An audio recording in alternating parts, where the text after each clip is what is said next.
mulai dari sekarang. Baik, Assalamualaikum warahmatullahi wabarakatuh. Berdirinya saya di sini untuk meresensi buku yang telah saya baca. Sebelumnya, perkenalkan nama saya Kalisa Tarekwan. Saya dari kelas 12 IPS 5. Maaf, 12 IPS 1 atau 12 IPS 4. Buku yang saya baca berjudul Bye Bye Burnout, Rahasia Hidup Seimbang, perkarya Ananta Susilo. Yang akan saya bahas di sini adalah identitas buku, isi buku, kelebihan, kekurangan, dan kutipan favorit. Identitas buku sendiri penulisnya yaitu Ananta Susilo. Yang dimana Ananta Susilo ini adalah seorang juru bicara tentang bagaimana tentang manfaat apa sih yang bisa dilakukan untuk hidup lebih baik lagi.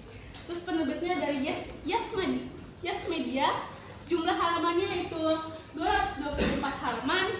Tahun terbitnya itu buku cetakan pertama pada tahun 2024. Dan editornya itu Singgi AS. Dan perancang sampulnya itu Adipati Rantai. Selanjutnya, isi bukunya itu adalah apa sih burnout?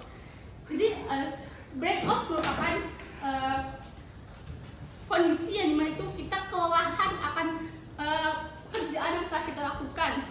Dan burnout ini biasanya terjadi pada orang-orang yang sibuk akan pekerjaannya atau mahasiswa-mahasiswa yang selalu lelah akan kuliahnya.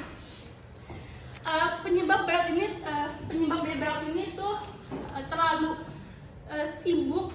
terlalu memikirkan tentang terlalu memikirkan hal-hal yang seharusnya tidak perlu dipikirkan. Nah, tanda-tanda dari burnout ini itu yang pertama itu mudah lelah, terus lalu ada memiliki rasa cemas yang berlebih.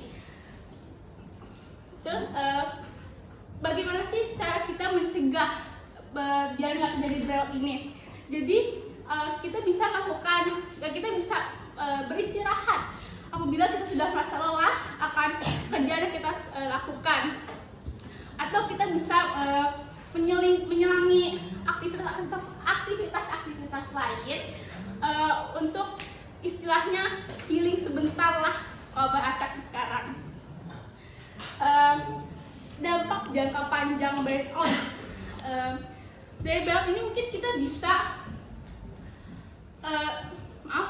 jadi kedepannya jadi kurang fokus,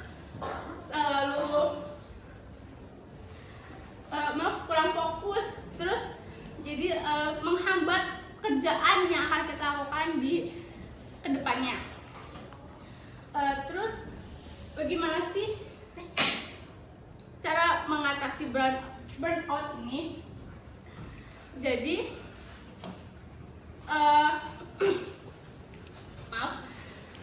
kita bisa, ya seperti saya sudah sebutkan tadi, kita bisa menyelingi aktivitas lain, atau menulis hal apa yang kita rasakan di buku, atau menceritakan ke orang lain, menceritakan ke teman-teman kita untuk setidaknya mengurangi sedikit beban yang ada di pikiran kita. Terus apakah burnout ini bisa sembuh dengan sepenuhnya?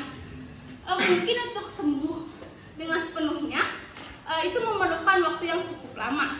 Tapi dengan terus berkonsultasi dengan para ahli, itu dapat membantu kita dalam mengurangi dari burnout ini.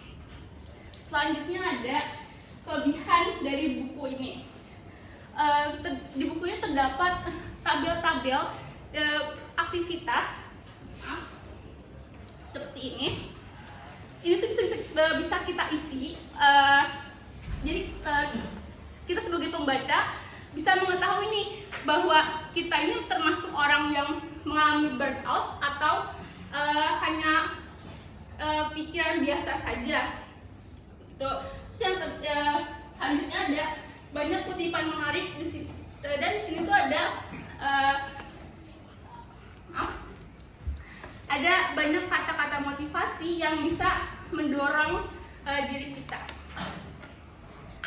Kekurangannya itu untuk kualitas si bukunya ini tuh, kertasnya tuh mudah rusak. Kadang waktu pertama saya buka tuh halaman pertamanya sudah sedikit lecek, padahal tuh aslinya kan masih disegel ya. Dan pembahasan di sini tuh terlalu bertele-tele. Jadi mungkin untuk orang awam yang baca buku itu kayak sulit untuk memahaminya. Kutipan favoritnya itu, kamu tidak gagal, kamu hanya terlalu lama bertahan. Biarkan dirimu jatuh sejenak agar kamu bisa membangkit lebih kuat. Dari makhluk ini, setidaknya kita memerlukan waktu untuk istirahat sejenak agar bisa lebih fokus untuk melakukan pekerjaan kita selanjutnya. Baik, sekian dari saya, semoga bermanfaat. Mohon maaf apabila ada kurang. Wassalamualaikum warahmatullahi wabarakatuh.